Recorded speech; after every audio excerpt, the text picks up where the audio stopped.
Shalom Aleichem, eu sou Rabino Levi Rabinovich, seja muito bem-vindo ao canal. Juntos vamos aprender bastante sobre judaísmo, filosofia hassídica, música judaica e muito mais que você encontra nas playlists do canal. Seja também um apoiador do canal através do Pix, que está na descrição do vídeo, que inclusive é meu e-mail se quiser mandar sugestões ou dúvidas. Vamos à aula, se inscreva já, aproveite para compartilhar, curtir e vamos espalhar mais Torá por aí.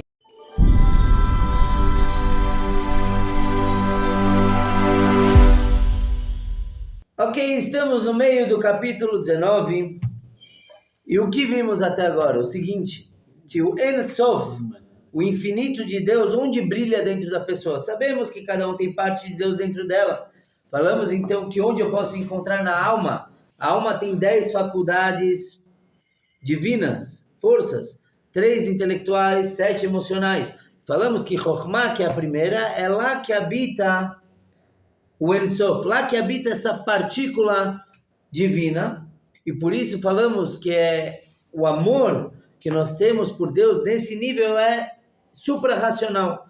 Por quê? Porque é algo que não tem lógica, porque é parte de Deus. E falamos também, como é possível que uma pessoa peca se ele tem esse amor tão intenso? É porque esse amor, a expansão desse amor no corpo, na alma, está em galut, está em exílio.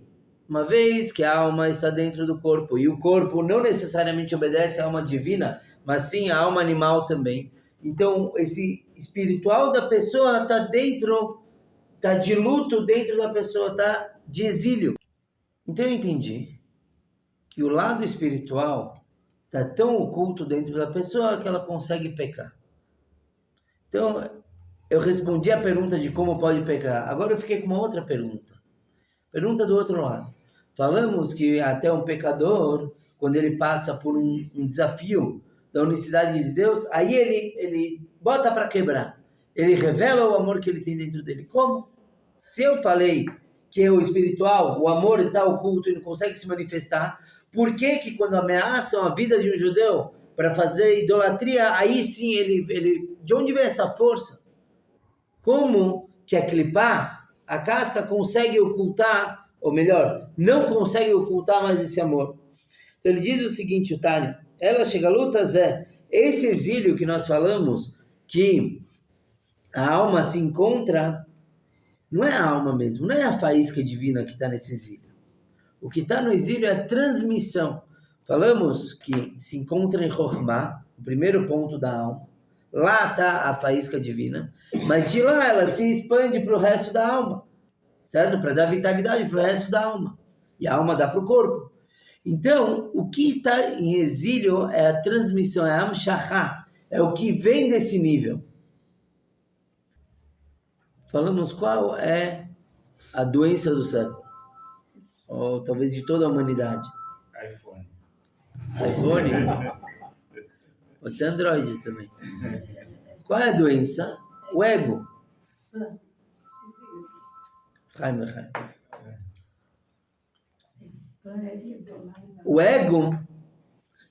O ego que atrapalha tudo. Então é o seguinte, eu tenho um Deus muito poderoso dentro de mim. Cada um tem. Esse Deus faz o quê? O que a gente falou que a santidade causa? Toda santidade causa a anulação. Eu me anulo perante Deus. Comparamos a alma como fogo, certo? Que o fogo deseja subir e se anular. Esse é o desejo da alma. Mas na expansão da alma, quer dizer, onde a alma não sente tanto, a pessoa não sente tanto esse desejo por Deus, o ego pode encobrir. Então, enquanto eu vivo para mim mesmo, eu posso não sentir esse amor por Deus, porque o meu ego está cobrindo tudo isso. Mas na essência, no ponto de Chokhmah que a gente falou, lá, a essência de Chokhmah na alma está no intelecto. E o intelecto ele não pode ser dominado pela clipá. Boa noite. A alma toda... A alma toda, ela está preocupada em dar vitalidade para o corpo. Menos o nível de Chokhmah. Menos esse primeiro nível. Esse primeiro nível que ele está ocupado é em se anular para Deus. Esse é o desejo dele. É isso que ele quer, não está preocupado com o resto do corpo, não está preocupado com nada. Então, esse nível, onde se encontra, por assim dizer, Deus, lá não consegue estar em exílio. Por quê? Você consegue pôr Deus em exílio? Falamos uma vez que Deus se pôs no exílio. Ele se pôs. Você, qualquer tentação tua, não consegue ocultar Deus. Qualquer tentação? A minha essência, eu estou tentando explicar, Moishole, você entendeu do começo, eu estou tentando explicar se uma pessoa ela peca a vida toda, como é possível que no momento de desafio ele consegue não pecar? Ele consegue até mesmo entregar a sua vida. Se todo ser criado preza pela sua autopreservação, é isso que todo mundo quer. Então, como é possível no momento de desafio a pessoa se deixar morrer? E o que seria um momento de desafio? Por exemplo, quando na Inquisição, quando queriam forçar judeus a se curvarem para a cruz.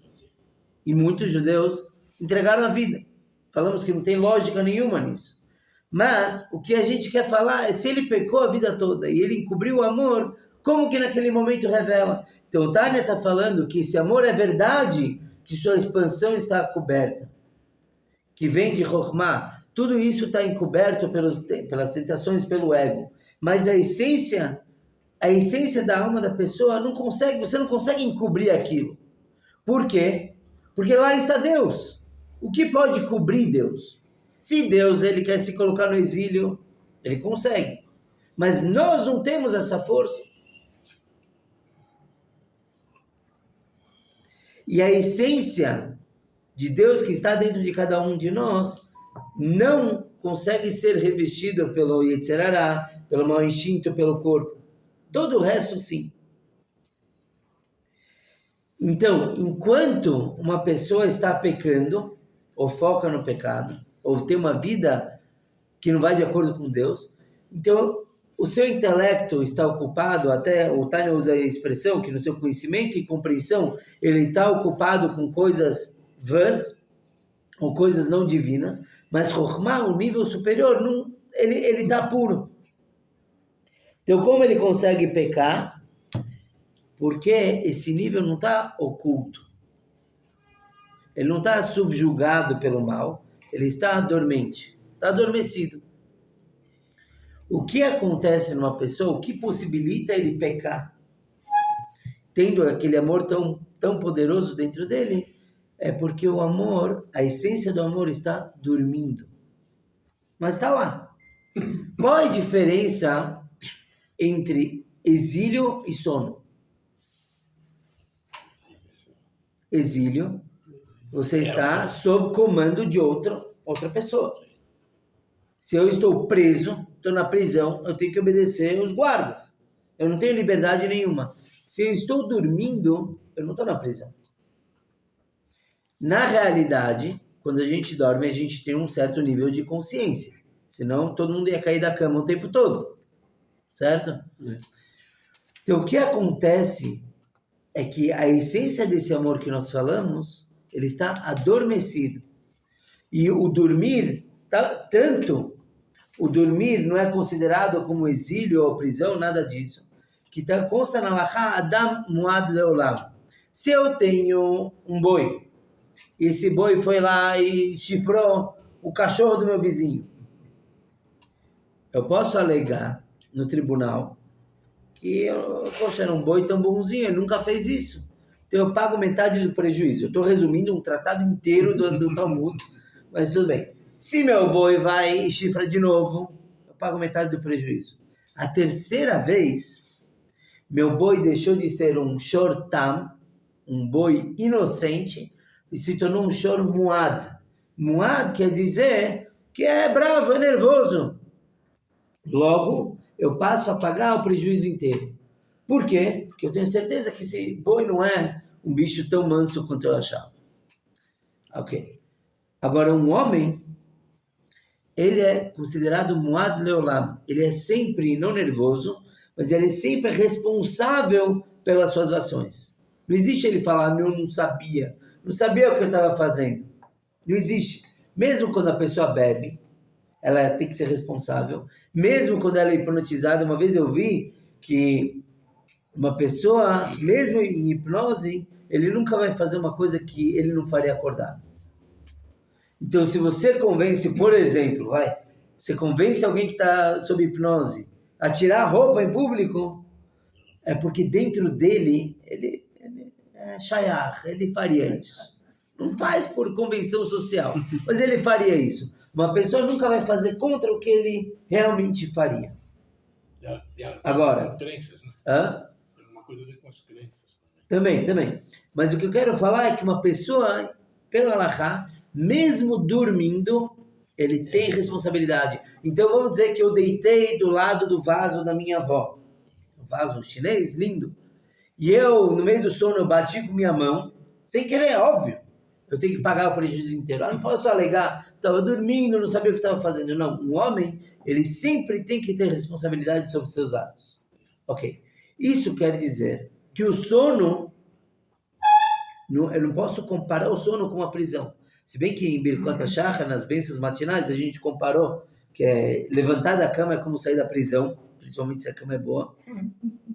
Mas o que o Tânia está frisando é que, lembre, esse amor oculto que a pessoa tem está apenas adormecido. O que ele precisa? O que ele precisa é de um belo empurrão. O que ele precisa ser despertado. Então, por que eu consigo violar uma lei da Torá? Por que qualquer judeu consegue, por assim dizer? Eu consigo, sei lá, falar mal de alguém. Se eu tenho esse amor tão forte, por quê? Porque a essência está adormecida e a transmissão, a expansão dela está em exílio. Eu estou pecando, eu estou encobrindo cada vez mais. Mas, quando algo põe em risco, não a transmissão Amshachá, quando algo põe em risco a essência do meu amor, aí ele desperta. Então pega alguém que está preso, o filho do rei, o príncipe está preso na prisão, mesmo que ele sabe que ele é o príncipe, mesmo que chamam ele de príncipe, ele sabe que ele não pode fazer nada. Ele está em exílio. Isso é exílio. Agora o príncipe está dormindo.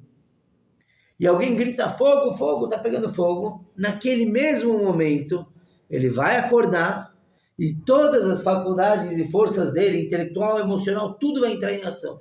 Uma adrenalina total. Imagina, quando a gente acorda para trabalhar, a gente não, posso falar só de mim.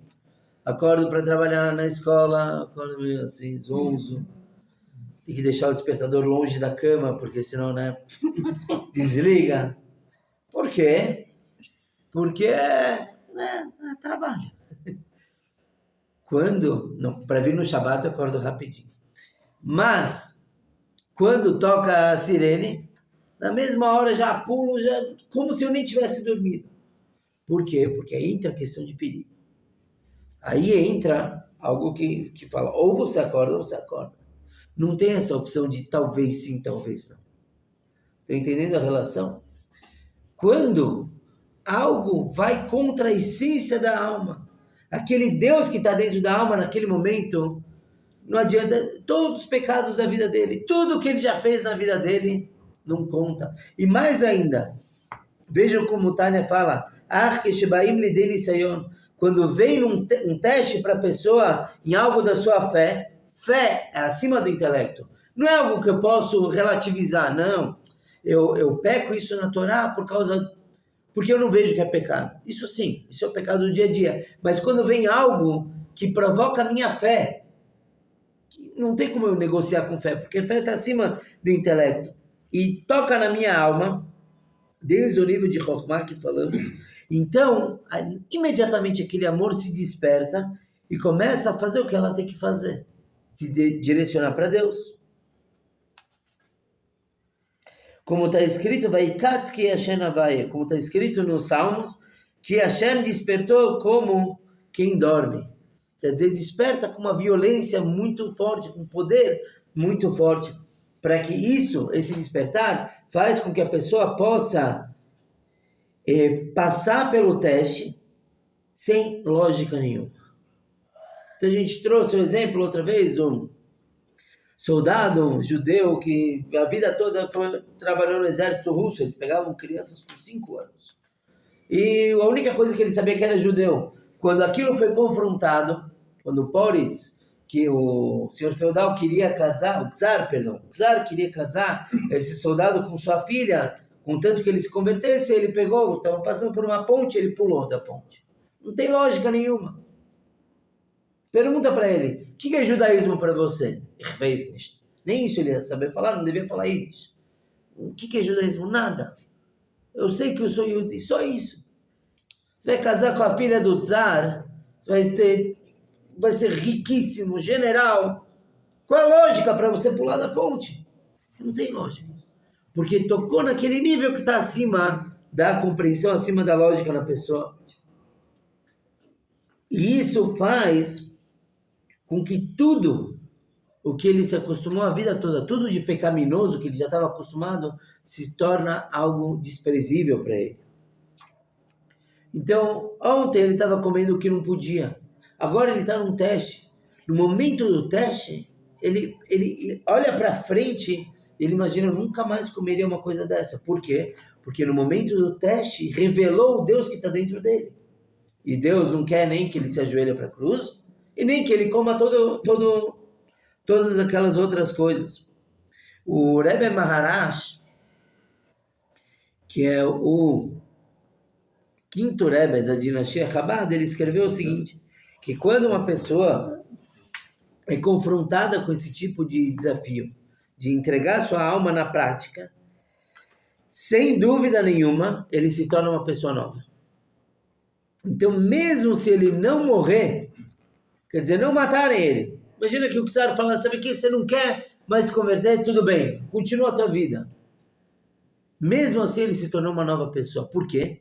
Porque depois que brilha essa essência, esse amor tão poderoso por Deus, você não tem mais como adormecer ele. Ele está acordado, ele está desperto. Acabou. Você alcançou um nível que poucos conseguem. Então, tanto faz se ele morreu ou não morreu, ele fez o que ele precisava, ele se despertou.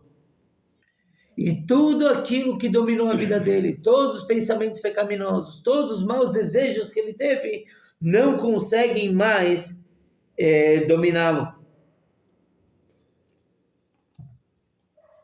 Mas essa situação só ocorre num momento de desafio para ele. Sim, de novo, o que a gente quer explicar hoje é como é possível que por um lado tem uma força tão poderosa e por outro lado não revela o tempo todo. É porque está adormecido. Algo instintivo.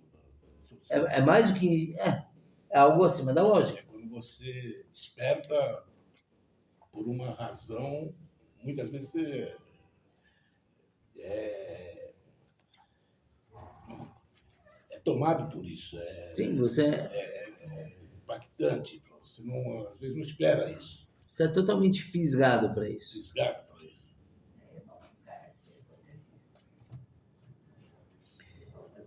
Então, mesmo que até aquele momento ele era um rachá, como os nossos sábios falam em Bereshit Rabbah, Shareshaim Hem Birshut Libam. Um rachá, um perverso, ele está sob domínio do próprio coração. Então, às vezes, o pecador, ele fala, sabe o que? Eu não quero mais pecar, já era. Você está muito acostumado com o pecado, não está no teu controle. Então, a gente está falando de uma pessoa que até está nesse nível, que ele fala, não vou pecar cometendo pecado.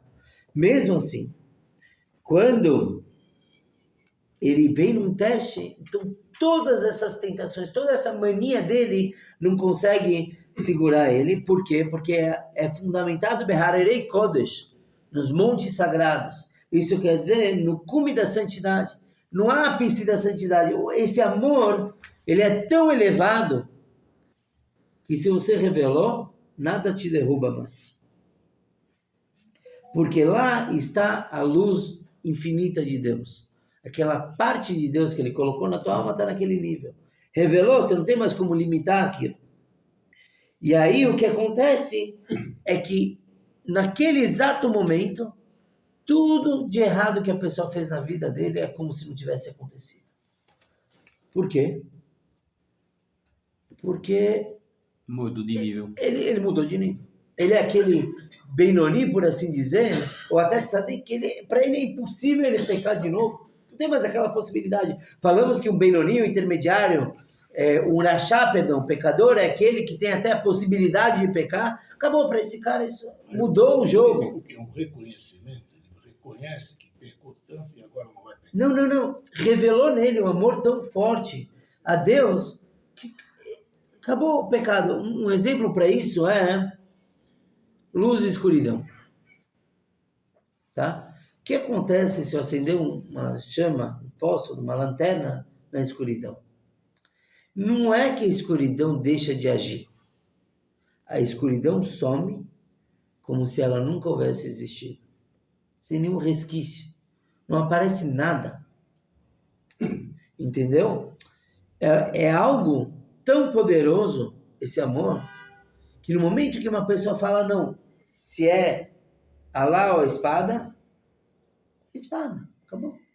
Naquele momento que eu estou disposto a entregar minha vida, tudo de mal que eu fiz, que eu percebo que é algo que é contra o meu Deus, é impossível cometer aquilo de novo.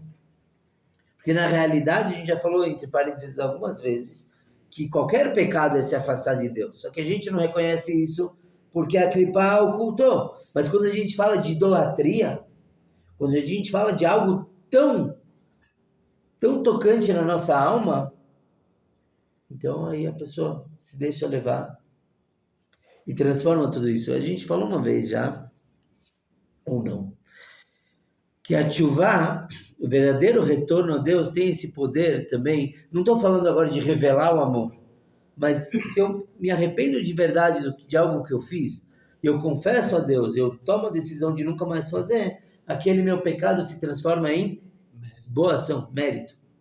Porque ele foi a catapulta que me levou a me tornar uma nova pessoa, uma pessoa melhor. Então, uma vez, se não me engano, foi com o Reb Levi Yitzchak de Berdichev, tinha um cara que era muito pecador no Steiton, e aí ele falou para o Reb Levi, falou para esse pecador, olha, você sabia que se você fizer tchuvá, tudo de mal que você fez vai se tornar méritos. Tudo. Vai virar mitzvah. Imagina o tzadik que você vai ser. Aí o pecador falou para ele, você espera mais um ano, você é um tzadik maior ainda. Mas piadas à parte, é isso que acontece quando revela Deus dentro da pessoa. É como se não existissem obstáculos para o amor dele. E toda pessoa está propensa a ter esse momento? Sim, todo mundo. Todos. Por quê? Durante a vida, ou pode ser que ele vive uma vida inteira pecando, nunca aconteceu? Pode ser, sim, pode ser. Mas por que todo mundo está propenso? Porque todo mundo tem dentro da sua alma essa faísca divina. Sim. Isso já É algo que vem de herança. A gente falou do amor herdado. Não é o amor que a gente herda essa categoria de alma que nos impede de separar de Deus. Como consta no Yom Yom, é trazido que o judeu ele não pode e não quer se separar de Deus. Ai, como é que eu peco? É porque eu não encaro nesse pecado que estou me separando de Deus. Agora vem o próprio pecado e fala, olha, renega teu Deus, se ajoelha para mim, aí já não dá. Tem como negociar isso. Uma pergunta, então, como é que tem judeus que se convertem?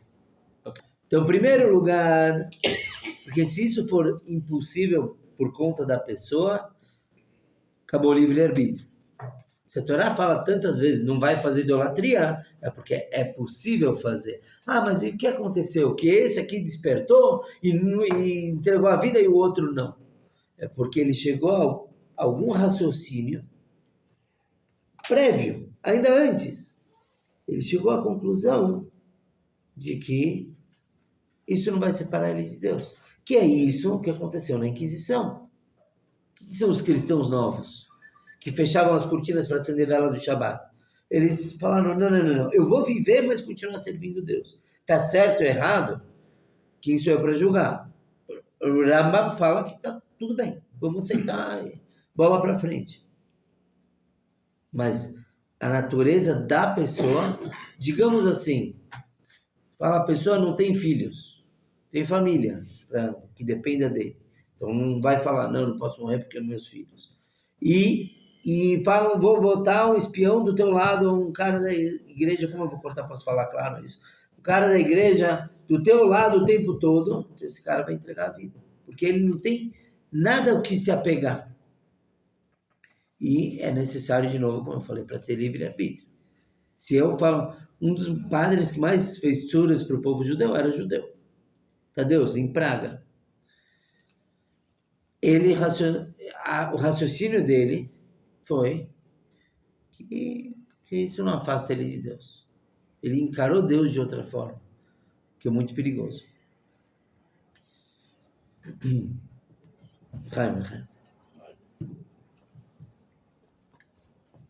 Então o que acontece? Despertou, já era. A pessoa não peca mais.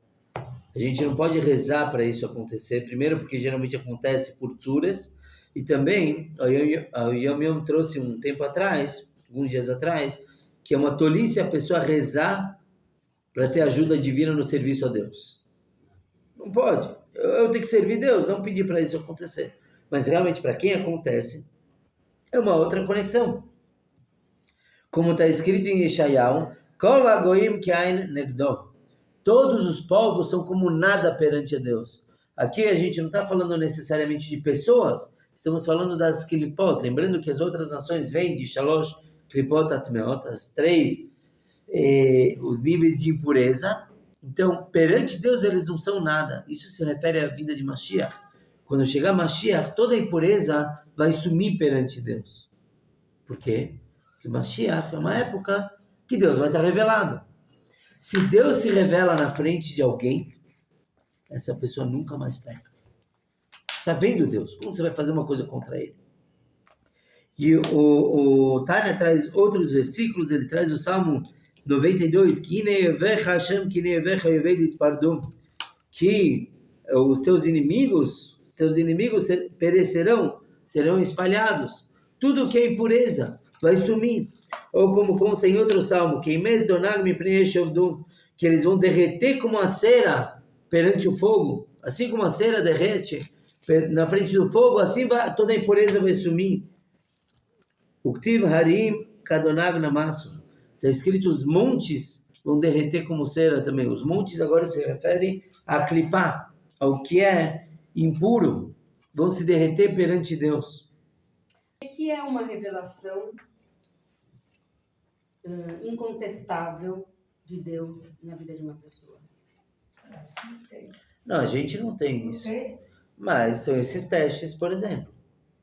Lembrando uma coisa, a gente está acostumado a pensar em revelação como ver um fantasma na nossa frente.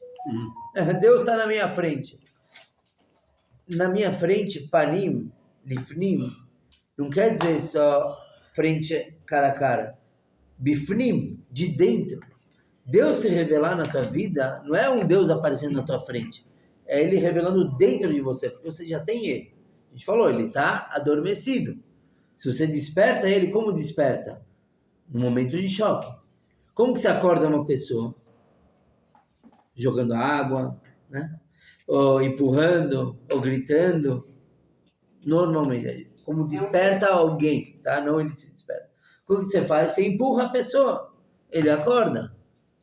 Então é isso que Deus faz. De certa forma é um mérito, quando a pessoa tem um teste dele poder presenciar Deus dentro dele. Porque tem duas situações. Às vezes você está num momento muito difícil da sua vida e Deus, você se apega a Deus, tenta fazer todas as mitzvot realmente com força, com afinco, e as coisas acabam dando certo e você fala, 2 mais 2 são 4.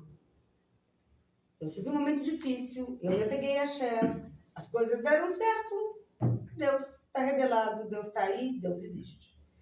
Mas pode acontecer que não dê certo, e ainda assim, o que se diz é que a pessoa tem que continuar tendo crença de que mesmo não dando certo pelo seu modo de ver, você tem que continuar acreditando, fazendo todo aquele movimento que você havia feito. Não condicionando a existência e a bondade, a existência de Deus a ter dado certo, já que você fez tanta coisa, segundo você mesmo, né? Segundo as suas forças. É o que a gente trouxe aquele exemplo dos Rebes, né? Você tem que se conectar com um Rebbe, independente de ver a brachá disso ou não. O que acontece o primeiro caso que você trouxe, eu estava num momento difícil, eu fui atrás de Deus e tive brachá. É legal, mas esse Deus que você encontrou, ele é limitado à tua compreensão e sentimento, tá? Eu encontrei Deus. Quando o intelectual encontra Deus, ele olha o mundo e chega à conclusão que existe Deus, é um Deus limitado a ele. É Deus? Sim, é parte de Deus. Não é todo Deus. É o que ele concluiu ou sentiu, no caso de uma pessoa das emoções. Quando acontece um teste, Deus revela para a pessoa, quer dizer, ele revela isso dentro dele, não é limitado a ele. É a revelação do infinito de Deus. Então, o que acontece? Se eu chegar à conclusão que Deus existe, em um dado momento, eu penso diferente. Olha na câmera. Em dado momento, eu penso diferente, acabou meu relacionamento com Deus. Como assim, cara? Eu não entendi. Se eu entendo que Deus existe, tá? Eu rezo, Deus, obrigado, aconteceu isso de bom. Essa é uma falha muito grande na educação, de forma geral, quando as pessoas condicionam a relação delas com Deus de acordo com as bênçãos que elas recebem. Por quê? Porque vai chegar um momento, esperemos que não, mas chega um momento que as coisas dão errado, do nosso modo de ver. A gente sabe que Deus não manda nada de ruim, e tudo Deus manda para a pessoa aprender com aquilo, transformar, etc. Agora, se a pessoa ela é fraca, isso eu escutei do Rabino Stein, o hipnólogo, falou, o que acontece quando a pessoa condiciona a fé dele a milagres, é que milagres não acontecem sempre. A gente já falou, Deus não gosta de milagres. Então, não aconteceu, não acredito tanto em Deus. Continua a crença, mas não é em Deus. É crença no como eu enxergo Deus. Entendeu? É muito diferente do que Deus se revelar para a pessoa. Que aí não tem... Mas é bem subjetivo isso. É uma coisa bem profunda. Sim, mas veja bem, fé de verdade, ela é incontestável. Não tem argumentos. Não, eu acredito em Deus porque eu vejo como ele criou o mundo. O que é válido? Não estou invalidando. De novo, isso não é fé. Isso é o que eu sei de Deus. É interessante que em Rabat, às vezes você fala que fé é maior do que saber Deus, e às vezes é vice-versa. Quer dizer, você ter certeza. Mas é o que eu acredito. Se você vê que a natureza é bela, que Deus criou algo tão bom, e você vê, puxa, tem Deus no mundo, isso não é fé. Não é fé. Você está vendo. É uma admiração. Agora, imagina quando tudo dá errado, você continua acreditando em Deus? Aí isso é fé. Porque isso não tem a ver com argumentos ou acontecimentos. A verdadeira fé é totalmente independente de tudo que acontece na vida. Só para terminar com uma história que demonstra como todo mundo tem dentro dele algo a ser despertado. É uma história para quem veio no Shabbat 2 semanas atrás, já escutou, mas muita gente não veio, então vale a pena. Um motorista de ônibus, agora eu pude anotar o nome, chamado Moti Zorger, que ele morava em Ashdod. Todo dia de manhã ele saía ele ia com o ônibus dele desde a central até Bnei Brak.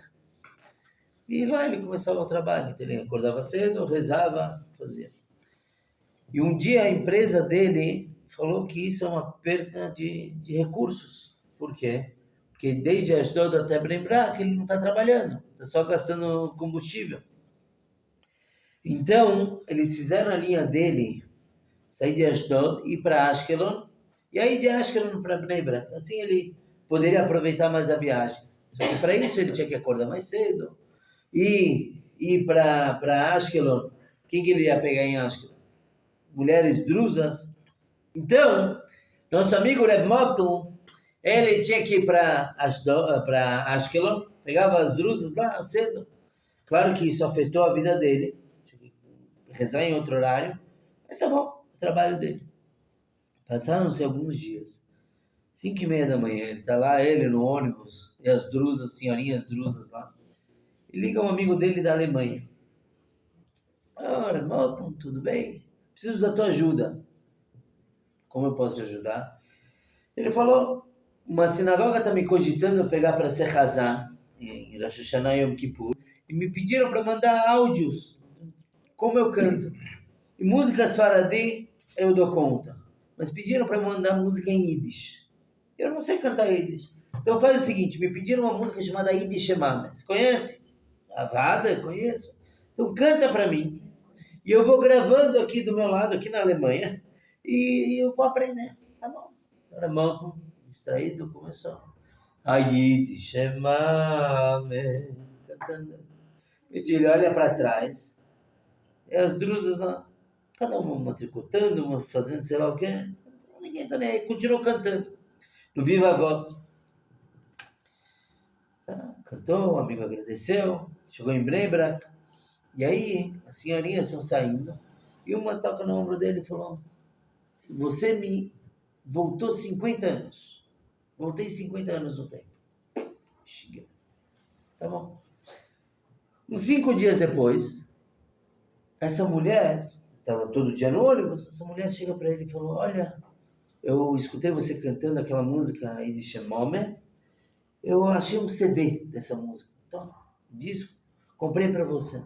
Ele agradeceu, que mulher gentil, pegou, pôs na pasta dele, passaram-se algumas semanas e a empresa para a qual ele trabalhava resolveu mudar de novo o percurso e ele nunca mais foi para Ashkelon.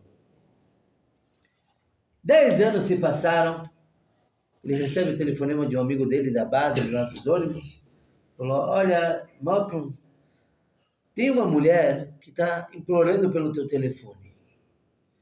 E eu não sei o que ela quer, ela falou que queria falar com o motorista que ia para Ashkelon 10 anos atrás, eu verifiquei, era você, ela quer falar contigo, posso passar o número? Claro. Sei lá, né? Passa o número. 10 minutos depois, liga uma senhora. Alô, motorista? Sim, como eu posso ajudar? Você lembra de mim? Lembra de mim? Quem é você? Ah, a senhorinha Drusa que te deu uma vez um CD de música judaica. Oh, sim. Puxa, como vai a senhora? Tudo bem? Tudo bem? Eu quero te convidar para o casamento do meu filho. O casamento do filho de uma Drusa? O que eu tenho a ver com ela? Tá bom. Qual é o teu endereço? Eu passo o endereço. Provavelmente ela vai esquecer de convidar. Bezrat Hashem. Mas, uns dias depois, o correio bate lá, deixou na caixa do correio dele um convite. Ele olhou o convite. Não é que a mulher mandou mesmo? Só que o que chamou a atenção é que os drusos falam árabe. E o convite veio em hebraico. Ele abriu e viu que o casamento vai ser onde? Em Kfar Chabad. Vocês entenderem que Kfar Chabad não é uma cidade de judeus apenas. É uma cidade só de religiosos. Mas não só religiosos, só Chabad. Casamento é esse que vai acontecer em Kfar Chabad. Ele ficou tão curioso que ele foi. Ele não conhecia o nome da noiva, do noivo, mas foi. Ele chega no salão em Kfar Chabad. Está todo mundo dançando. Ele, obviamente, reconhece quem é o noivo. É o cara que, coitado, estão empurrando um lado para o outro. Sobe na cadeira e desce. Ele chega perto do noivo no momento que a dança está mais calma. Fala, oi, tudo bem? Mas, doutor, você sabe quem eu sou? Nunca vi, mas... Falou, eu sou Moti Zorger. E eu fui convidado para esse casamento. O noivo, naquele momento, ele para. Você? Você é o motorista? Vem comigo, vou te apresentar minha mãe. Arrastou ele até a mãe, do lado das mulheres. Ele viu que a mãe era aquela drusa. Só que ela não estava vestida mais de drusa. Saia, peruca. Ele falou, não, noivo, mãe do noivo, o que eu estou fazendo aqui? Então a mulher começou a contar. Lechaim. A mulher contou o seguinte. 10 anos atrás, eu estava no ônibus. Quando de repente o motorista, não tinha que fazer 5 horas da manhã, começou a cantar. Aí, Shemame. E naquele momento, tudo ficou embaçado. O mundo começou a girar. E eu me vi menina, minha avó acendendo 2 velas, com um pano na cabeça, um lenço. E meu avô sentado, olhando para ela, cantando Aide Shemame, a mulher judia. E quando você cantou aquilo, mexeu comigo, eu lembrei dessa cena. Eu cheguei em casa e falei para o meu marido árabe que eu lembrei que minha avó acendia as velas. Então, eu quero, sexta-feira, acender 2 velas. Ele olhou para mim e falou, vamos falar maluca, em árabe. Majnun? Tá, Majnun? Isso é costume dos judeus? Tá me xingando. Você quer os costumes dos judeus? Imagina! Mas ela falou, não quero nem saber, eu lembrei que minha avó fazia isso, vou fazer isso. Então, na sexta-feira à tarde, em qualquer horário, porque obviamente ela não sabia, estava ela acendendo 2 velas com lenço na cabeça. O marido ficou maluco. O quê? Ainda vestida de judia, só um lenço. Não quero saber. E eles começaram a brigar. Relacionamento que já não era aquelas Coca-Cola, virou Fanta. O cara, depois de algumas semanas, abandonou a mulher. A mulher, pensando, já que meu casamento acabou por causa dessas velas, deixa eu entender que velas são essas. E ela encontrou então o Rabino Chabad de Ashkelon. Tem Beit Chabad. E ele começou a ensinar das velas e tudo isso. O noivo, naquele momento, ele interrompe e fala, naquela época eu estava na Tailândia, passeando. Quando eu volto para casa, o que eu vejo? Minha mãe vestida de judia, aprendendo o Torá, tudo, e meu pai sumido. Eu achava que eu era árabe. De repente, bom, pelos árabes passa pelo lado paterno, mas de repente eu descubro que eu sou judeu também. Que a mãe dele, de jovem, tinha sido pega para casar com um árabe. Acontece. Infelizmente, tem muitas moças em Israel nessa situação, inclusive tem uma organização que se dedica a resgatar essas mulheres. Eu estava na história, tá. Então o noivo, ele fala que ele voltou para casa, só tem a mãe. Ele falou, já que já está cumprindo, vamos aprender mais. E começou a aprender. Falou, agora eu estou aqui de capota, chapéu, casando em Kfar Chabad, quer dizer, fez a tchuvá. E aí o motorista, o moto, entendeu tudo. E Deus queria que ele 5 horas da manhã fosse para Ashkelon. E o amigo ligar para pedir para cantar Yiddish Shemame. Se Yiddish Shemame era para despertar esse ponto. É chamado em Yiddish de Pintaleid. É um ponto, uma nekudá, que está na alma, que precisou despertar através de Yiddish Shemame.